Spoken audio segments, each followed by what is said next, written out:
Hello everyone, this is Zeeebo and welcome to this AFK journey video. So Relentless Rumble is back once again, and today we're going to run through our best free-to-play teams with my free-to-play VN account right here. So first of all, just a disclaimer, just to showcase the unit. So I do have twins, but my twins is currently at 1 copy, working perfectly fine.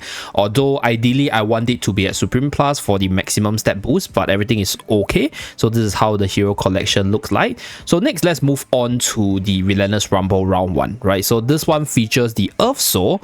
So Earthsoul over here has the Steel Veil ability, which causes the unit to be immune to melee heroes. So this is the second one to appear every 2 enemies, means that this effect actually appears pretty frequently, and this is one of the reasons why you don't want to feature too many melee units, because this unit over here, every 2 of them that appear, the second one will have this immunity to melee heroes damage. So that's for the special effect side. Now for the Earthsoul itself, Ultimate Earth Force taunts all enemies for 3.5 seconds and gains a shield capable of protection against 300% damage for 10 seconds. Okay, so this is a taunt that taunts your whole team. So one way to sort of not be controlled would be to gain control immunity, or just have units that are not reliant on their channeling skills in general, because taunt will affect your channeling skills. So Smokey won't be that good. Tailin is still usable, but I'll say it's probably less efficient against this boss, and I think it's quite position dependent.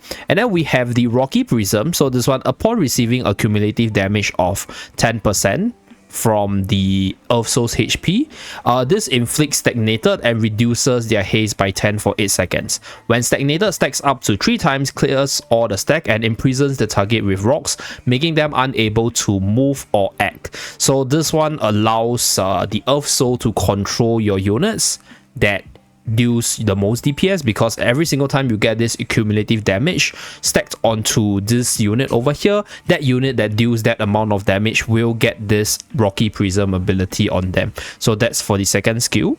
Third skill, Piercing Stalagmite. When defeated, produces spikes underneath the enemy with the highest attack, dealing damage and a 3-second stun. So this one is easily avoidable if you have twins, because you can link your strongest units in the twins link itself and then prevent that unit from being stunned here. So that's how you can avoid Piercing Stalagmite.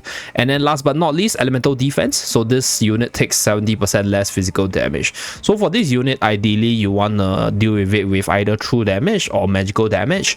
And for this boss fight over here, the quest requires you to kill at least 12 units for the endless mode for you to claim everything. So we are able to do it. My best score right now on this account is 17. So I think with a little bit of RNG, we might be able to hit 18. And if my twins were at Supreme Plus, I guess we should be able to hit the 19 to 20 range because of the additional stat boost, which I'll showcase later for my team. So this is for the reward side. So without further ado, let's jump into battle. I will be talking about 3 different teams. 1, the best team on this account, and then 2, recommending other teams with different combinations so that you guys can try it for yourself. So the first team over here runs the Graveborn together with the likes of Bonnie, Carolina, as well as Lily May. So as I showcased earlier, my twins, they are 1 copy, but because for this game mode all your units will be upgraded to the legendary tier, that's why they are in the red color box over here.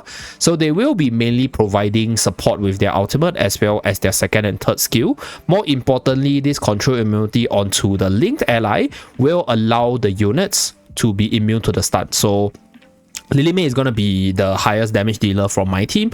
Lily May and Odie, they are both pretty decent, so they will usually be the highest damage dealer. Carolina's also pretty strong. So for this case, I'll be featuring all the teams with Lily May, because Lily May's damage output is actually really high and is quite good against this boss specifically. And then we have the likes of Bonnie for damage over time for the Decay's Reach, as well as the magical damage amplification and also massive AoE damage. Carolina for the magical defense down, as well as the freeze and also her high magical damage over time. And then for the last lot, I actually tried it with number 1 Valka for the Graveborn factional bonus, as well as the attack speed buff, also the true damage, and I also tried it with Ludovic. So both units, they were able to allow me to hit the 70 kill mark, 17 kill mark. So I think either of them is fine, because either Valka or Ludovic will give you this 19% attack buff over here. So this will be the max for this setup.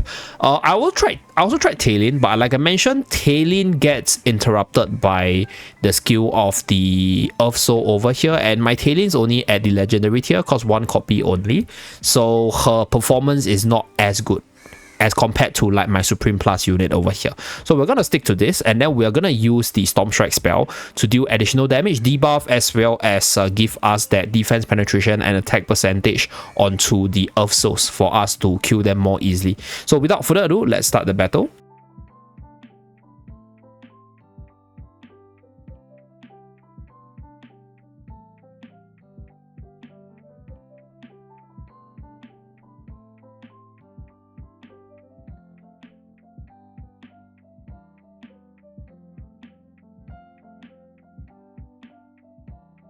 Okay, Bonnie throws down the ultimate, massive damage. We should be able to get 17. Not sure whether or not we can RNG the last one.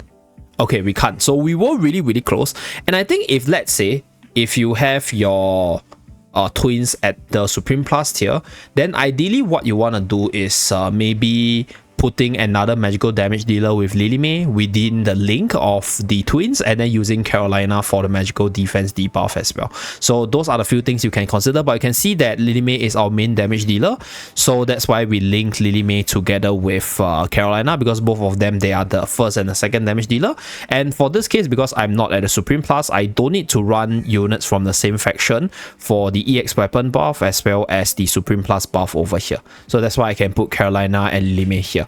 But if yours is at Supreme Plus and you want to activate that bonus stat for the additional attack on your units itself, especially for your Lily May, then what you can do is you can run the wilder side of things. So what we're going to do is we're going to run Arden.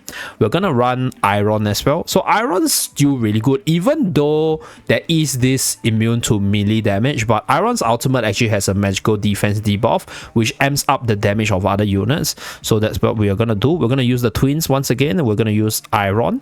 If you have Brian or Lawson, I think they will be good addition, but for me, because I don't have them built up, they are at the legendary tier, I don't think they'll be that effective. So instead of them, I'll be using Bonnie in their slot, so that will give me a little bit more damage. So this will be my team. So let me find my Iron. Okay, so Iron will be on the front line, and then we have Arden as well as Lily May being the main damage dealer.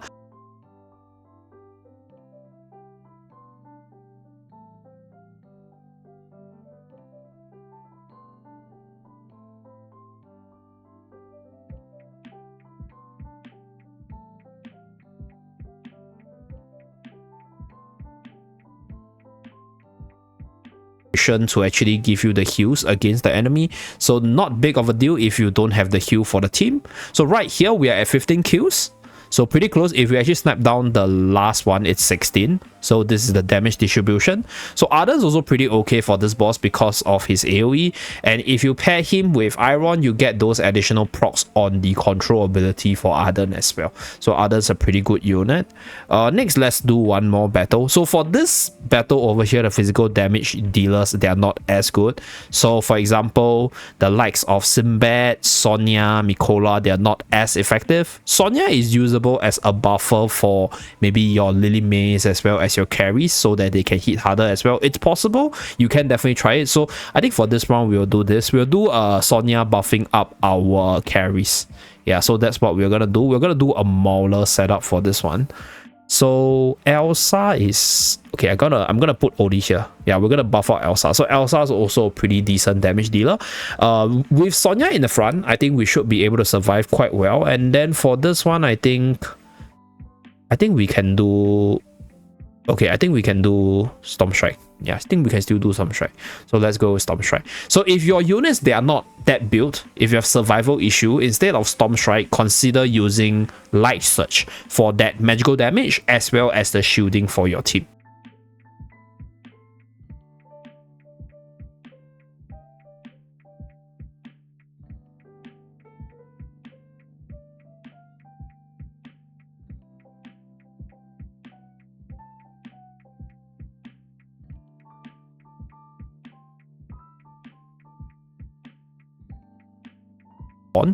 Pretty nice. I don't think we can go past 17, but yeah, this is for the third team with the Maulers itself. So let's run through the damage distribution.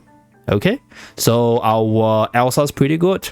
Odie is actually okay. So I think for this one, it's a little bit unfair for Odie because Odie's job was to throw the ultimate and then Lily May jump onto the enemy and then you insta-kill them. So I think if let's say you don't have Lily May but you have Odie in Lily May's slot, his damage output will be higher because he will be dealing more damage. But ideally, Sonya is usable as well to give you that more stats onto your carries itself. And Elsa is also pretty good with the buff from our Sonya over here. So these are the 3 different teams that you can use to achieve up to 12 kills for this round 1 of Relentless Rumble right here. Thank you very much for tuning in. Do remember to like and subscribe to see more. I'll see you guys again in my next video. Bye guys.